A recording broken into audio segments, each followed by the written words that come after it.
Ada pagi dalam hidup yang terasa seolah tak ada lagi alasan untuk memulainya. Dan pagi itu, bagiku, adalah salah satunya.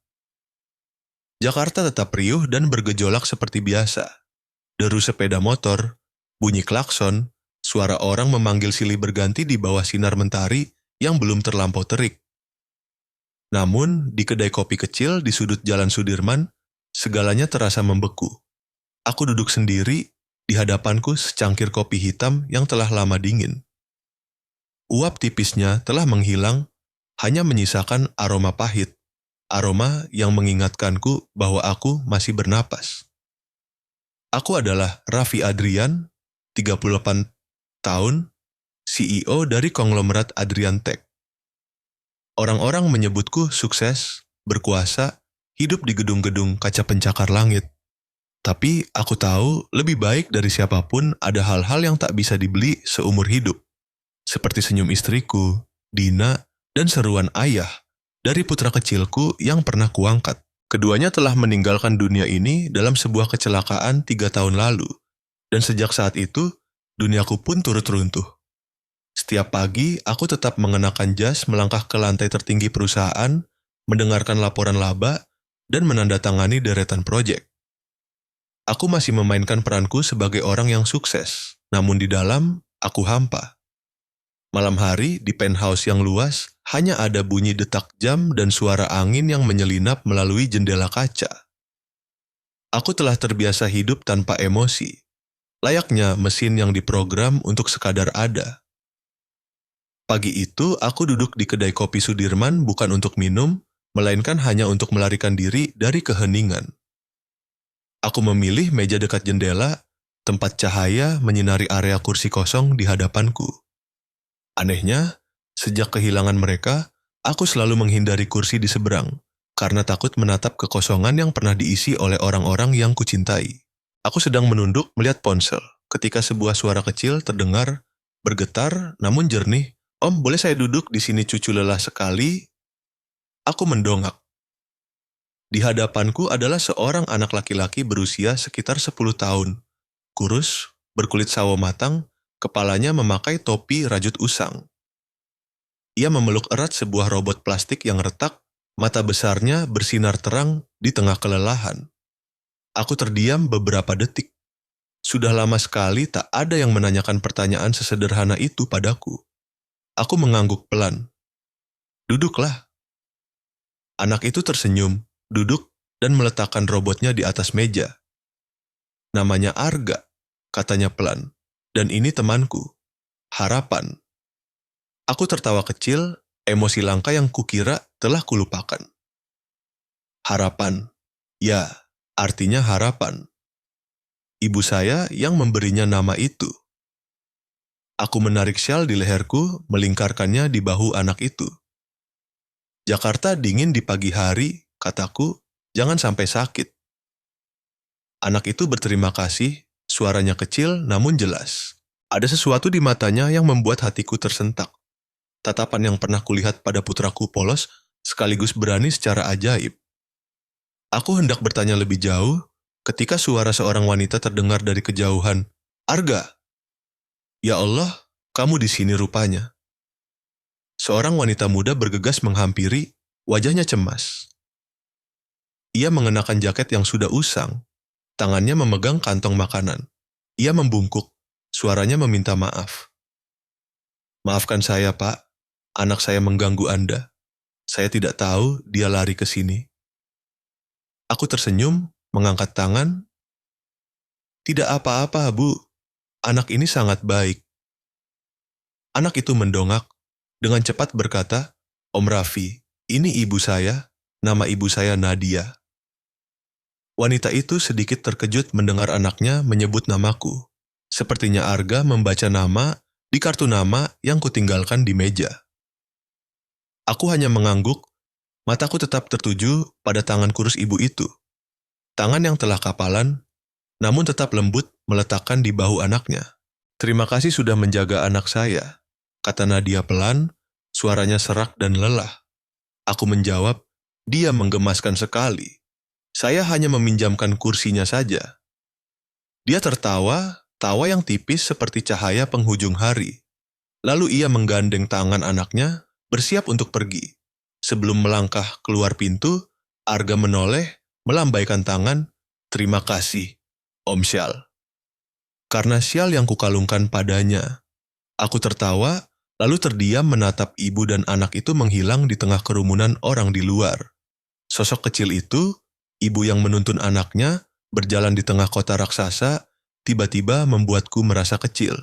Sudah lama sekali aku tak melihat pemandangan yang begitu sederhana, namun menghangatkan. Ketika aku menoleh, kursi di seberang kosong, namun di sana syalku masih tergeletak. Aku tidak mengerti mengapa aku tidak bangkit memanggil mereka. Mungkin, secara tak sadar, aku ingin menyimpan sedikit kenangan pagi ini. Sutas benang penghubung yang rapuh antara dua dunia, duniaku yang dingin, dan dunia mereka yang hangat. Aku duduk lebih lama, melihat orang-orang berlalu lalang melalui kaca jendela. Jakarta tetap riuh, namun di dalam hatiku, sebuah keheningan yang menenangkan telah mereda. Aku merasa sedang menggenggam sesuatu yang sangat kecil, namun sudah sangat lama tak kurasakan, harapan. Pertemuan kedua di Taman Tebet hari itu, ketika kembali ke kantor, aku tidak bisa fokus pada laporan keuangan.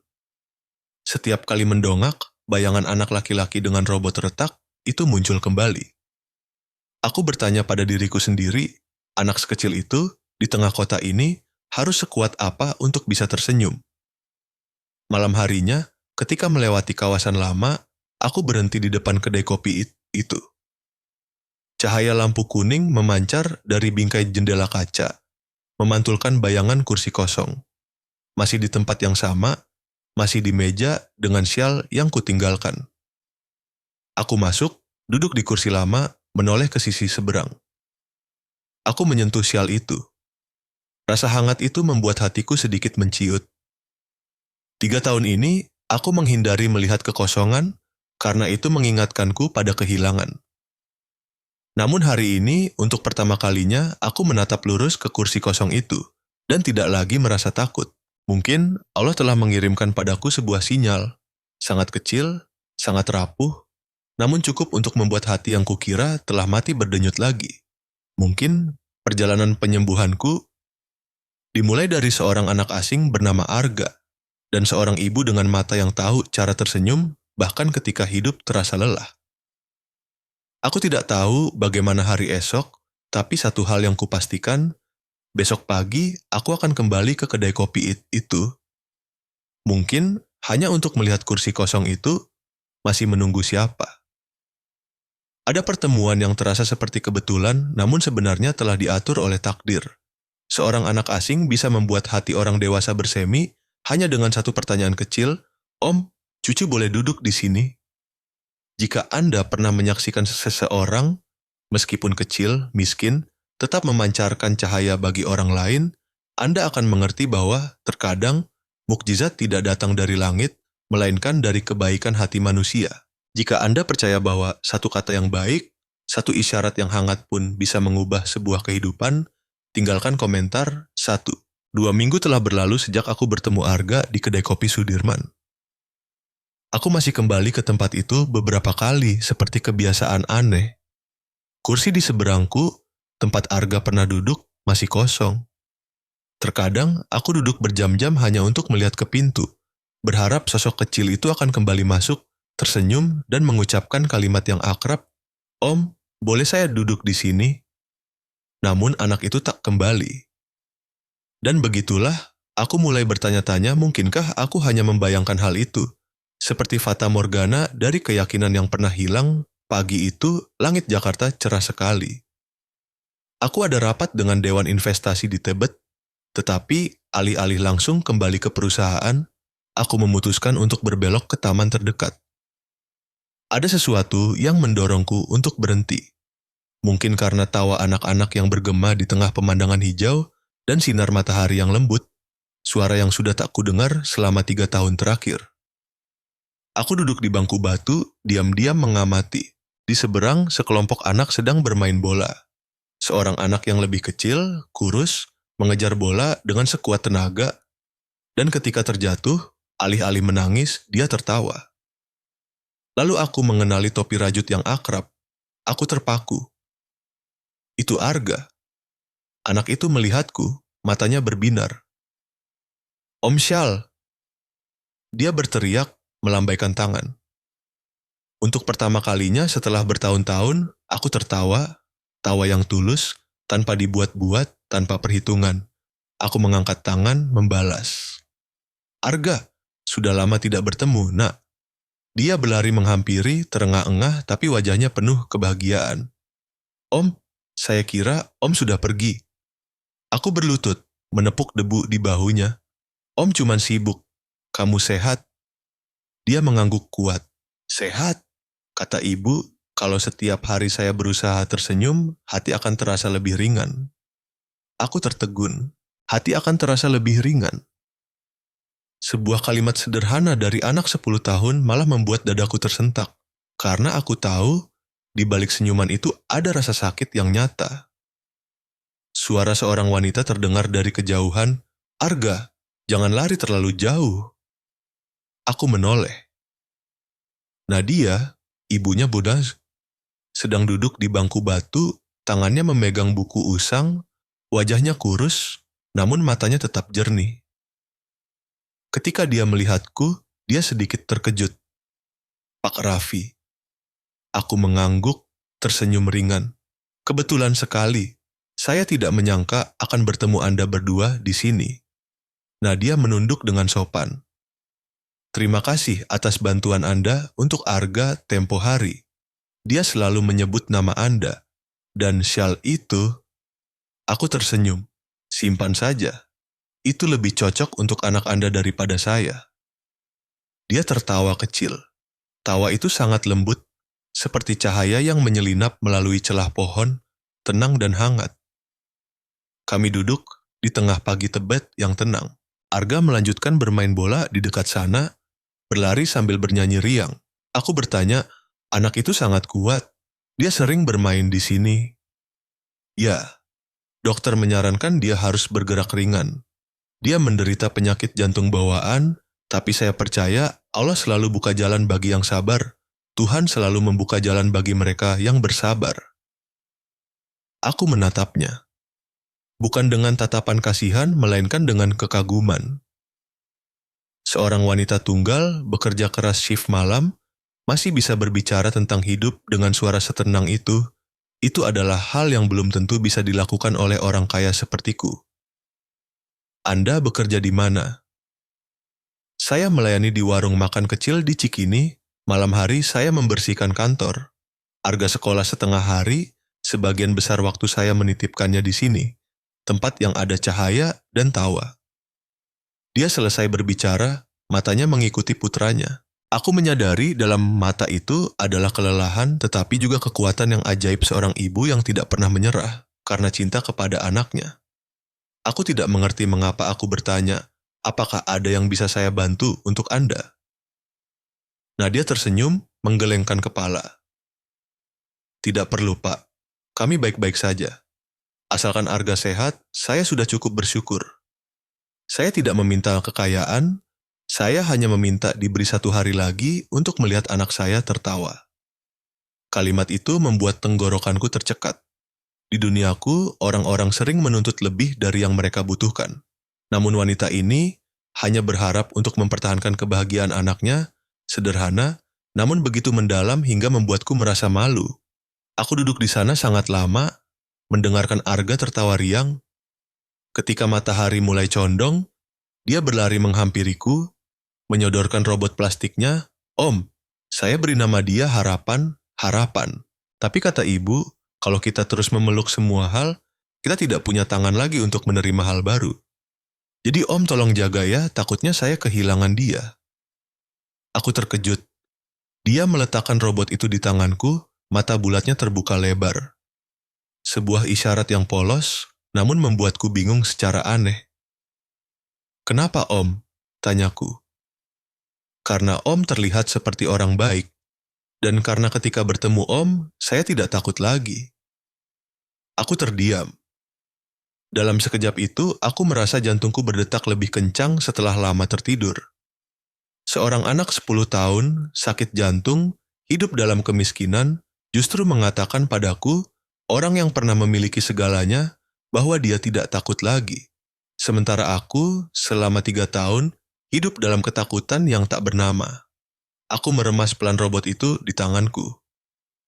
Baiklah, Om akan menjaga harapan, sampai kamu ingin mengambilnya kembali. Anak itu tersenyum cerah, melompat. Janji ya? Sore menjelang, matahari menyelimuti taman dengan warna madu yang lembut. Nadia berdiri menyampirkan tas di bahunya. Kami harus pulang. Terima kasih atas waktunya. Aku mengangguk melihat ibu dan anak itu pergi. Bayangan mereka semakin kecil, menyatu dengan kerumunan, meninggalkan dalam diriku perasaan aneh, hangat sekaligus sedih, namun di lubuk hati adalah sesuatu yang tak berani kusebut, namanya keyakinan. Setelah mereka pergi, aku tetap duduk di bangku batu.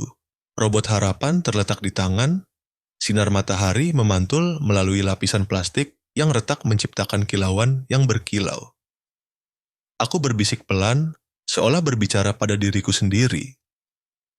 Mungkin mukjizat memang ada, hanya saja kita pernah tidak cukup berani untuk percaya.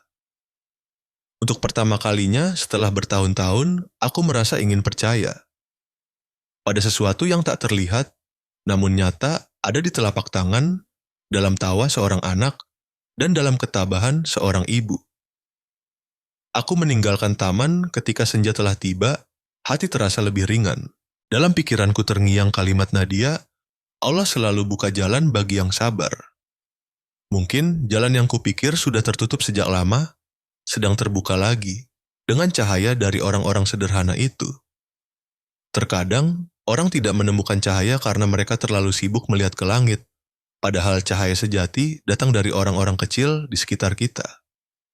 Seorang anak bernama Arga, dengan hati yang lemah, telah mengajarkanku bahwa harapan bukanlah menunggu keajaiban, melainkan terus percaya, meskipun segalanya masih gelap.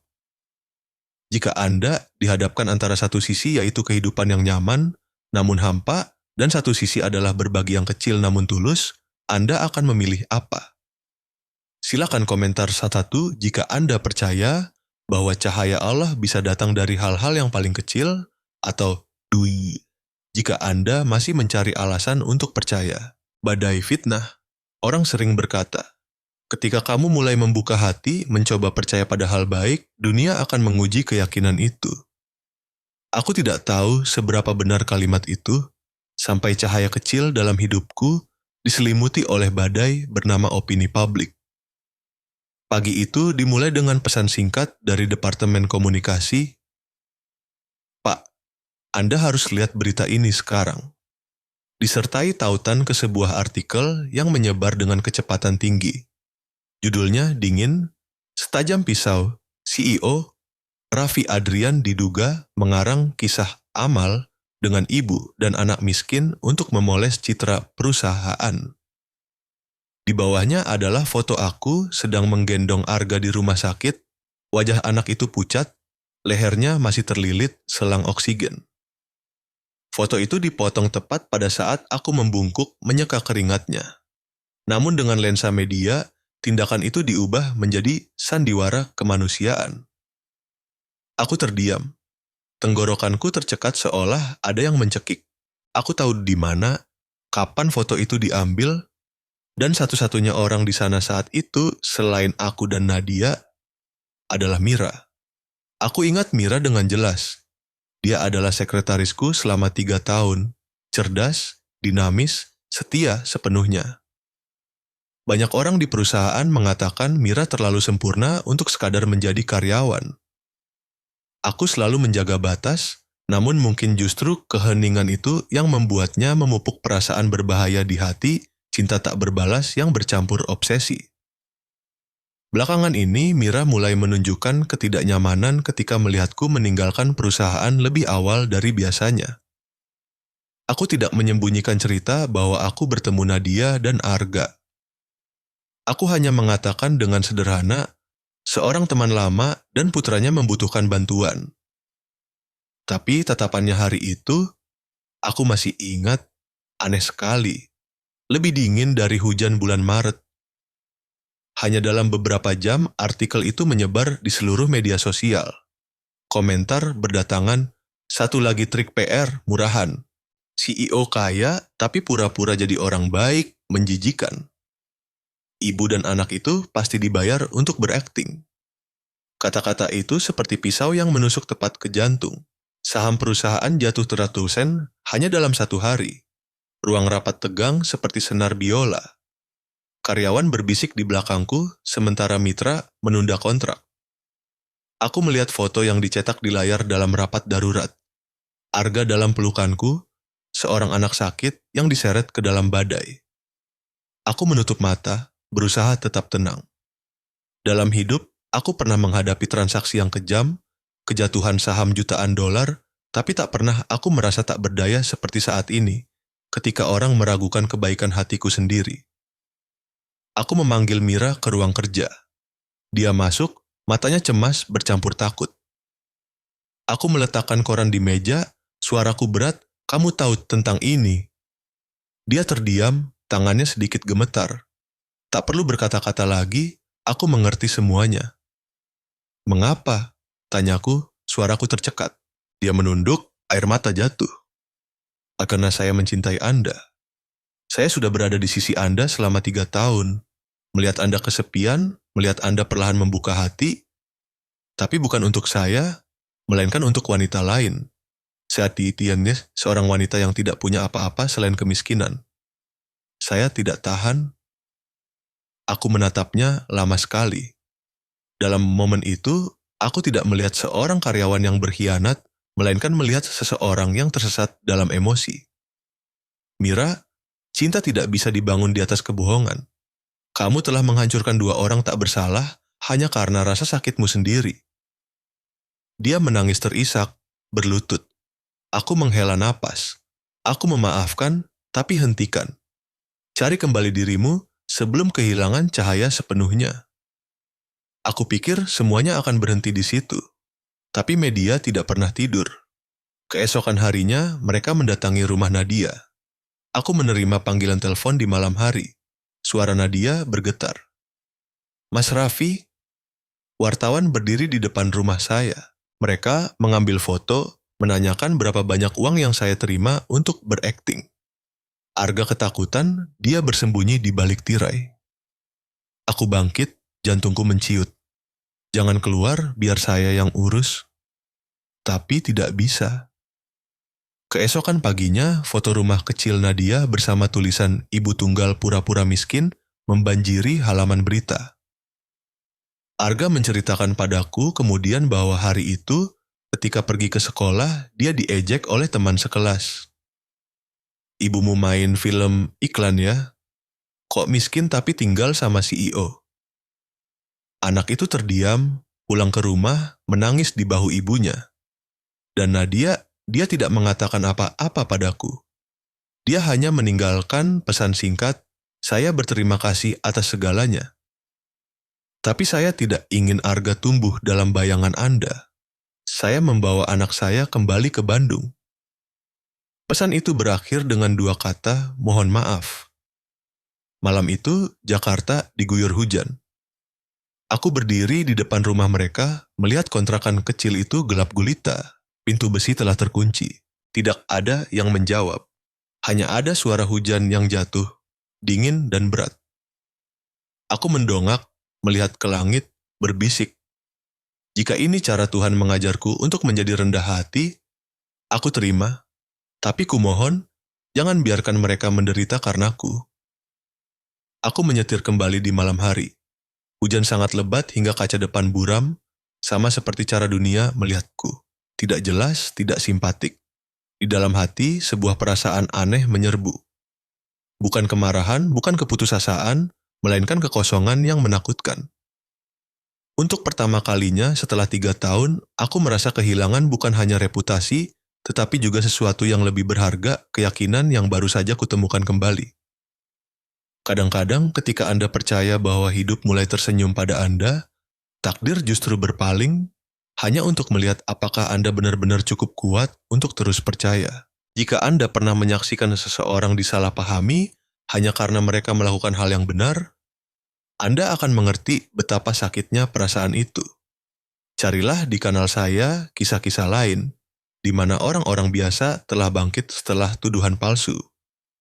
Anda akan mengerti keyakinan hanya benar-benar terbukti ketika kita diuji. Aku tidak bisa tidur selama beberapa malam. Di kepala hanya ada bayangan Arga tertawa cerah di taman Tebet, tangannya memegang robot plastik dan berkata, "Om, namanya harapan, harapan." Aku melihat robot itu tergeletak di meja kerja, tergores, retak, namun tetap bersinar di bawah lampu. Aku menyentuhnya, berbisik pelan, "Harapan, apakah aku punya cukup keberanian untuk menjagamu tetap hidup sekali lagi?" Di luar jendela, Jakarta tetap terang benderang, riuh seolah tak pernah ada hati yang hancur di dalamnya. Namun di dalam diriku, kegelapan sedang menyebar. Kegelapan yang hanya bisa disinari oleh mukjizat yang nyata. Aku belum tahu bagaimana mukjizat itu akan datang, tapi jauh di lubuk hati, aku merasa Arga belum menghilang dari hidupku. Dan ketika takdir belum selesai, mungkin Allah masih diam-diam mengatur jalan lain bagiku. Jalan kebenaran dan penebusan. Orang sering berkata, ketika Anda kehilangan segalanya, hanya iman yang akan menarik Anda untuk berdiri. Namun pada saat itu, aku tidak percaya pada apapun lagi, termasuk diriku sendiri. Setelah skandal itu, segala sesuatu di sekitarku seakan runtuh. Media masih mengepung, rapat-rapat, terus-menerus, desas-desus sudah desus, tidak pernah berhenti. Aku mencoba mempertahankan ketenangan seorang CEO, tetapi ketika malam tiba, saat pintu kantor tertutup, aku hanya tinggal bersama kekosongan. Robot harapan, barang yang ditinggalkan Arga tergeletak di meja kerja, retak di bagian kepala, namun aku tidak tega membuangnya. Karena itu adalah satu-satunya hal yang membuatku percaya bahwa hari-hari damai pernah ada. Aku tidak tahu bahwa di Bandung sebuah mukjizat sedang ditulis dari tangan kecil anak itu sendiri. Bandung 2 Susi Pesapepa 7 malam. Hujan turun rintik-rintik, butiran air mengetuk atap seng kamar kecil yang disewa Nadia dan Arga. Aku baru mengetahui semua ini kemudian ketika video itu viral di seluruh negeri. Malam itu Nadia kelelahan tertidur pulas setelah jam kerja tambahan. Arga berbaring di sampingnya, jantungnya yang menyempit membuat napasnya terasa berat. Di bawah lampu redup kekuningan, anak itu meraih ponsel lama ibunya, menyandarkannya di kotak susu, lalu membuka kamera depan. Wajahnya tampak cekung, namun matanya tetap bersinar luar biasa. Suaranya lemah tapi jelas, diucapkan perlahan-lahan kata demi kata. Secara naluriah, Arga mengucapkan hal yang tak berani diucapkan orang dewasa. "Nama saya Arga, saya sakit jantung, tapi saya tidak takut. Om Raffi tidak pernah menggunakan kami untuk PR. Om Raffi hanya mengajarkan cucu untuk percaya bahwa Allah tidak pernah meninggalkan siapapun yang memiliki keyakinan." Dia tersenyum, mengangkat robot harapan dengan tangan yang gemetar di depan kamera. "Ini harapan, Om Raffi yang kasih. Kata Om, kalau kita punya keyakinan, kita tidak akan pernah kesepian." Video itu berakhir dengan suara napas yang terengah-engah, lalu anak itu berbaring, memeluk robot di dadanya. Keesokan paginya, ketika Nadia bangun, dia menemukan video itu telah diunggah di akun pribadinya. Arga telah menekan tombol bagikan sendiri. Dia hendak menghapusnya, tetapi hanya dalam beberapa menit, ratusan orang telah menonton, ribuan kali dibagikan, disertai ribuan komentar, "Anak ini tulus sekali." Inilah gambaran sejati dari ketulusan hati. Mari kita doakan Arga. #NastalStart harapan untuk Arga menyebar di seluruh media sosial Indonesia. Mulai dari blogger, wartawan, hingga artis terkenal membagikan kembali video itu dengan satu caption tunggal. Ketika kebenaran datang dari hati yang suci, ia bisa menyelamatkan seluruh dunia. Aku baru mengetahui ceritanya ketika sekretaris baruku, Lina, berlari ke ruang kerja, terengah-engah. "Pak Raffi, Anda harus lihat ini." Dia memberiku ponsel. Di layar terpampang wajah kurus Arga. Aku hampir tak bisa bernapas ketika mendengar dia menyebut namaku dalam video itu. Aku mengeraskan suara, di dalam ruangan hanya terdengar suara kecil anak itu. Ketika seseorang salah paham, Allah akan membiarkan kebenaran bersinar. Aku menjatuhkan ponsel. Di dalam hati, muncul perasaan yang tak berani kuhadapi selama 3 tahun terakhir. Terharu, bersyukur, dan malu. Seorang anak 10 tahun dengan hati yang lemah justru membela diriku. Pria dewasa, berkuasa, namun tak berdaya di hadapan opini publik. Hanya dalam 24 jam, segalanya berbalik. Stasiun televisi mengundang dokter yang merawat Arga untuk diwawancarai, membenarkan kondisi nyata ibu dan anak itu. Komunitas online mengubah sikap, orang-orang mengirim permintaan maaf di bawah komentar lama, ribuan doa ditulis untuk anak itu. Aku menerima banyak panggilan dari mitra, Raffi. Kami salah paham, kami percaya padamu. Saham perusahaan pulih seolah tak pernah ada insiden. Dalam rapat Senin pagi, aku melangkah ke mimbar. Ruang rapat hening. Semua orang menungguku berbicara tentang video, tentang skandal, tentang gosip. Tapi aku hanya mengucapkan satu kalimat, kita tidak perlu membuktikan apa-apa. Biarkan waktu dan kebenaran yang melakukannya. Tepuk tangan bergemuruh. Namun di tengah tepukan tangan itu, aku hanya memikirkan Arga. Anak itu yang terbaring di Bandung, tempat hatinya masih berjuang setiap hari. Sore itu, aku menyetir sendirian ke Bandung. Jalan panjang, hujan gerimis, tapi hatiku terasa damai secara aneh. Ketika sampai, aku tidak masuk ke rumah. Aku hanya berdiri di seberang jalan, melihat melalui jendela kecil. Nadia sedang duduk membaca buku, sementara Arga tidur, wajahnya lebih merona, tangan masih memeluk robot. Aku tersenyum, tapi tidak berani melangkah masuk. Ada pertemuan yang seharusnya dibiarkan tetap dalam ketenangan seperti itu. Seminggu kemudian, Mira, orang yang menyebabkan seluruh cerita itu runtuh, datang ke kantor meminta bertemu denganku. Dia terlihat lebih kurus, matanya lelah.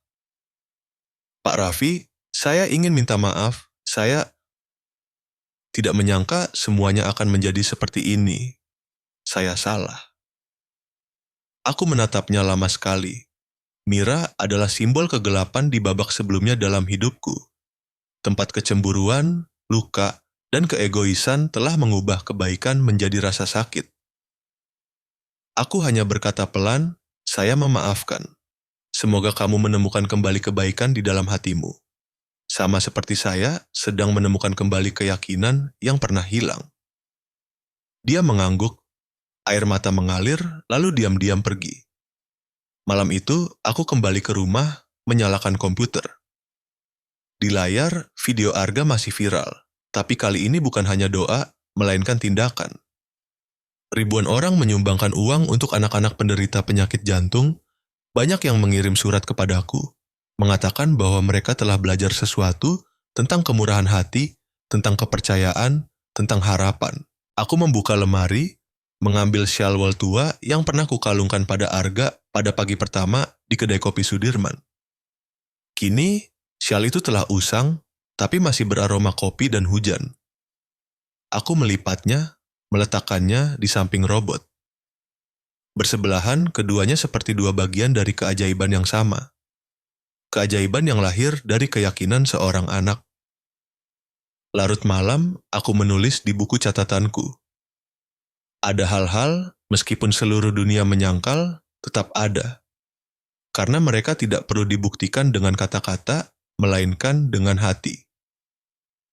Aku menutup buku, mematikan lampu, dan sebelum tidur, untuk pertama kalinya setelah bertahun-tahun, aku berdoa pelan.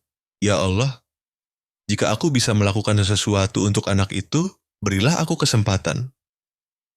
Aku tidak tahu bahwa doa itu akan segera dijawab dengan cara yang tak pernah kubayangkan.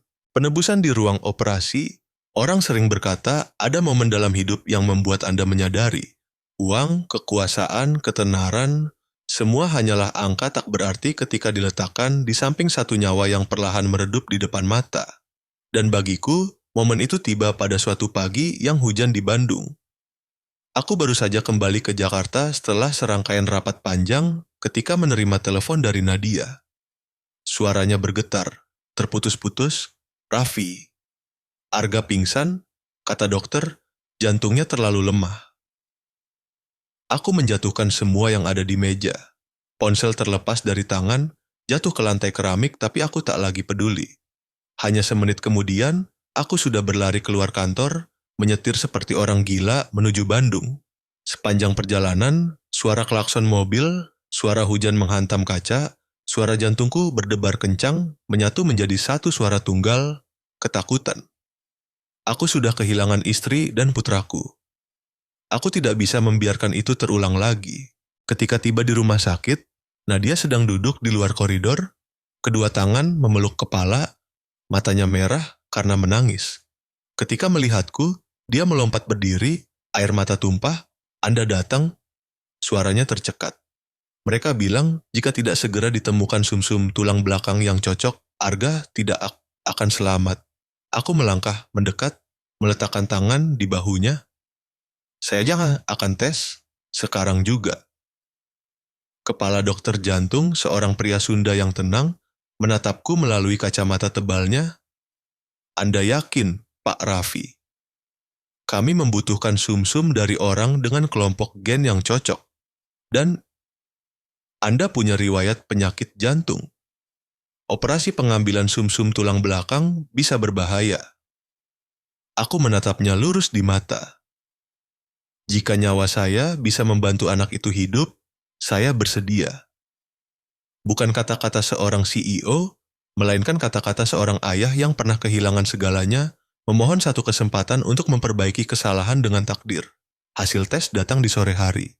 Ketika dokter masuk ke ruangan, aku melihat keheranan di matanya.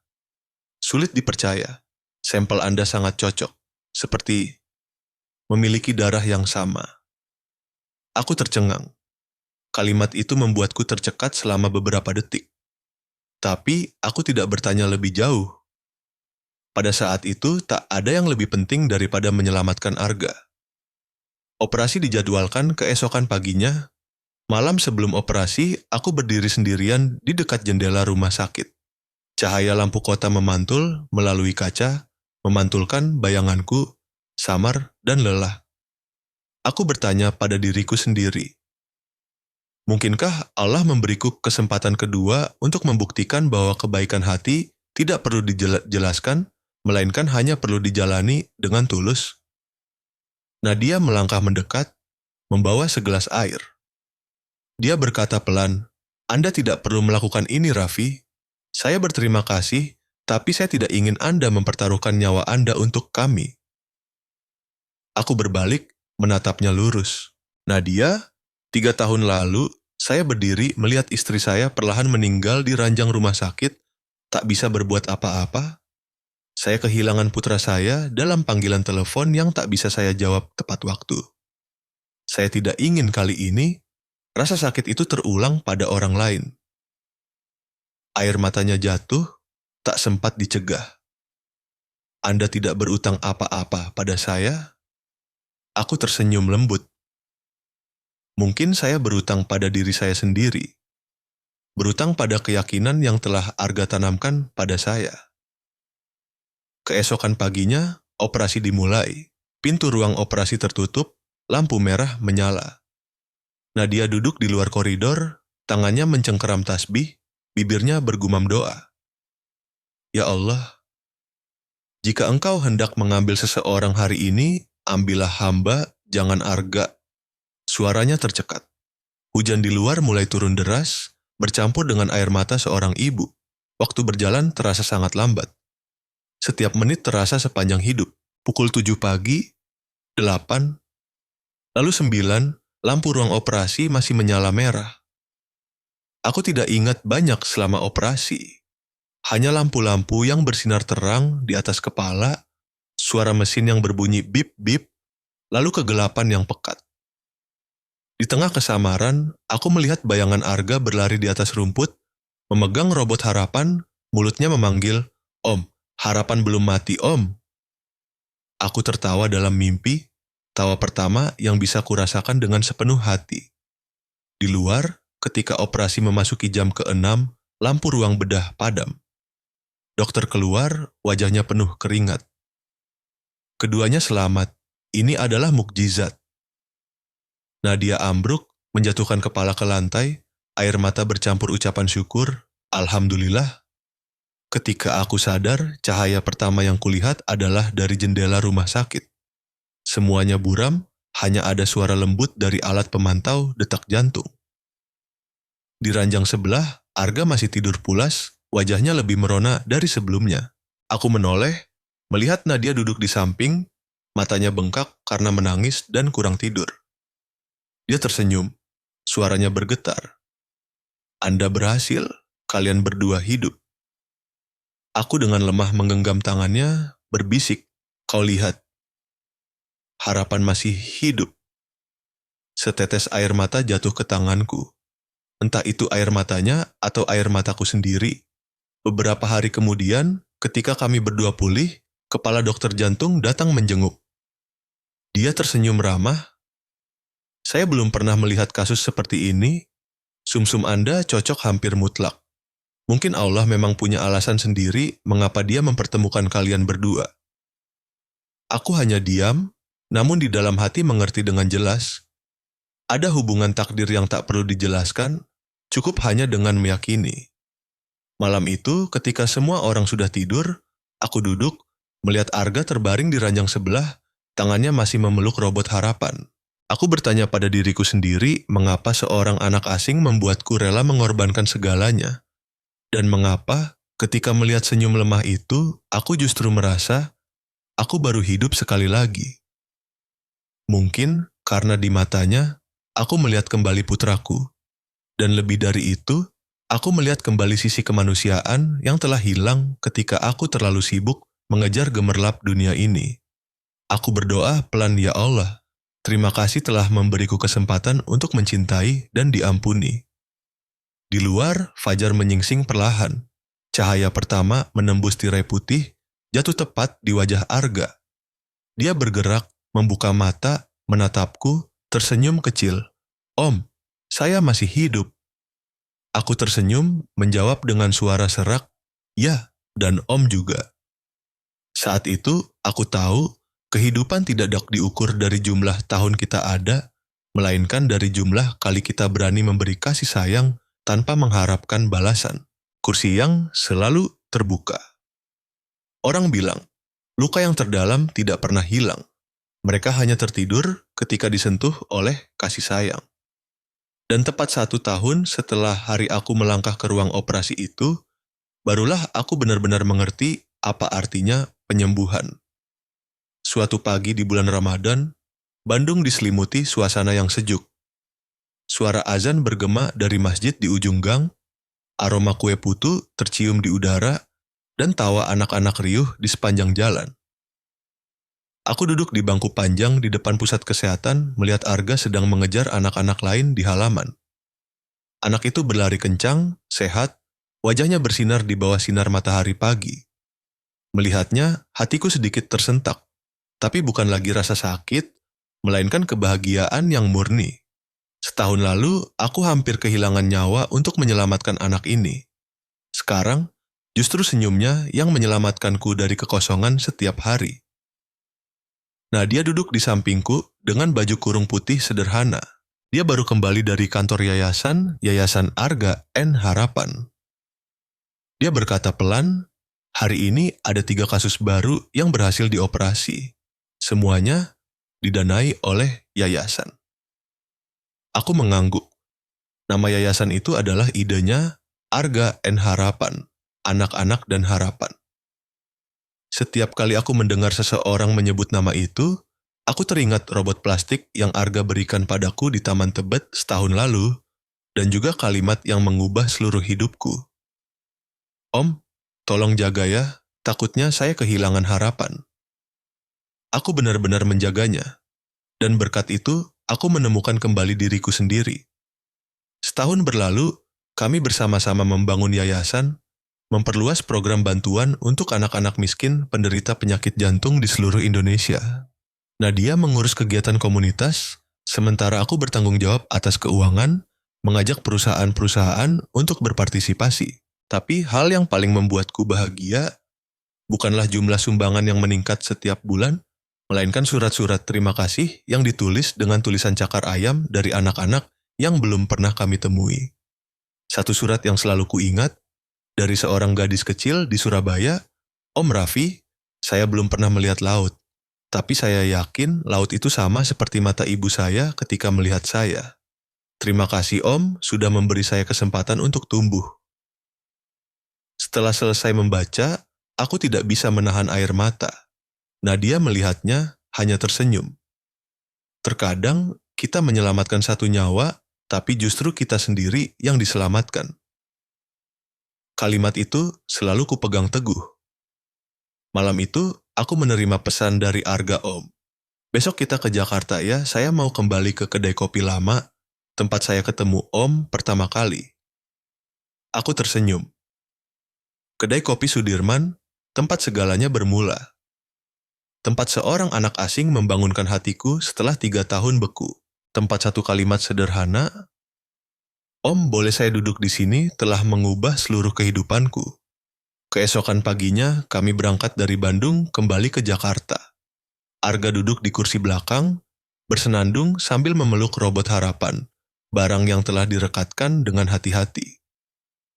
Di tengah perjalanan, dia menoleh dan bertanya padaku, "Om, sekarang Om masih takut tidak?" Aku tertawa. Takut apa? Takut kehilangan seseorang lagi. Pertanyaan tak terduga itu membuatku terdiam. Aku melihatnya di kaca spion. Anak yang pernah menghadapi kematian itu justru bertanya padaku, orang dewasa, tentang ketakutan. Aku menjawab perlahan, "Tidak. Om tidak takut lagi karena Om mengerti jika kita hidup dengan keyakinan dan cinta, Allah akan selalu membiarkan orang yang kita cintai kembali, entah dengan cara apapun." Arga mengangguk, tersenyum, lalu menatap keluar jendela. Ketika tiba di Jakarta, cuaca cerah, kedai kopi kecil tahun itu masih ada.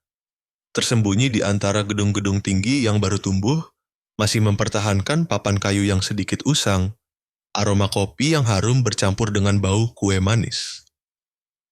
Aku melangkah masuk, terasa seperti kembali ke momen pertama dari perjalanan ini. Arga berlari ke meja dekat jendela, berseru, "Om Bu, di sini nih, kursi ini." Tepat di tempat ini, saya tanya, "Om boleh duduk?"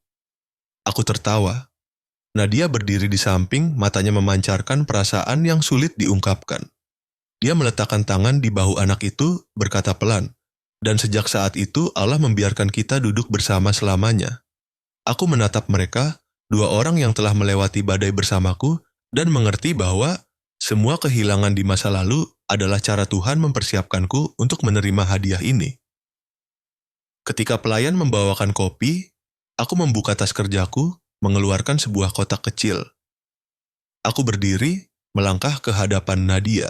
Dia menatapku, matanya bercampur antara terkejut dan terharu. Aku berlutut, membuka kotak, di dalamnya ada cincin perak sederhana, cahayanya memantul di permukaan meja tempat. Arga pernah meletakkan robot. "Nadia." Aku menarik napas dalam-dalam. "Hari pertama kamu melangkah ke dalam hidupku, kamu tidak tahu bahwa kamu membawa serta cahaya. Kamu mengajarkan aku untuk percaya pada hal yang pernah aku hilangkan. Dan hari ini, aku hanya ingin bertanya, maukah kamu duduk bersamaku sepanjang sisa hidup kita?" Nadia menutup mulutnya. Air mata tumpah. Dia tidak segera menjawab, hanya mengangguk sangat kuat, seolah takut tidak sempat. Arga bertepuk tangan, berseru, "Om Raffi melamar ibu, harapan menang." Seluruh kedai kopi tertawa. Beberapa pelanggan berdiri bertepuk tangan pelan, pelayan juga tersenyum memberi selamat. Aku menggenggam tangan Nadia, menyematkan cincin di jarinya. Saat itu, aku tak melihat orang lain, hanya dia, anak itu, dan cahaya yang membanjiri seluruh ruangan. Setelah itu, aku dan Nadia memutuskan untuk melakukan hal kecil namun bermakna. Kami menaruh plakat kecil di setiap meja kedai kopi dan di kantor Yayasan Arga and Harapan, mengukir kalimat, Kursi ini selalu kosong untuk siapapun yang butuh harapan. Kursi ini selalu tersedia untuk siapapun yang membutuhkan harapan. Dan di bawahnya, sebuah baris kecil. Kisah ini dimulai dari sebuah pertanyaan, "Om, boleh saya duduk di sini?" Sore itu, ketika sinar matahari terakhir menyinari jendela kaca, aku melihat bayangan 3 orang kami. Seorang pria yang pernah kehilangan segalanya, seorang wanita yang memilih untuk memaafkan, dan seorang anak dengan hati yang telah disembuhkan. Aku berbisik pelan, tidak jelas kepada siapa, "Terima kasih, Allah, untuk kursi kosong itu." Kursi yang dulunya kesepian, kini sudah ada yang mengisi. Namun aku tetap menjaganya selalu terbuka. Karena aku percaya, akan ada orang lain seperti diriku dulu yang akan masuk membawa luka mereka sendiri dan menemukan harapan mereka di sana.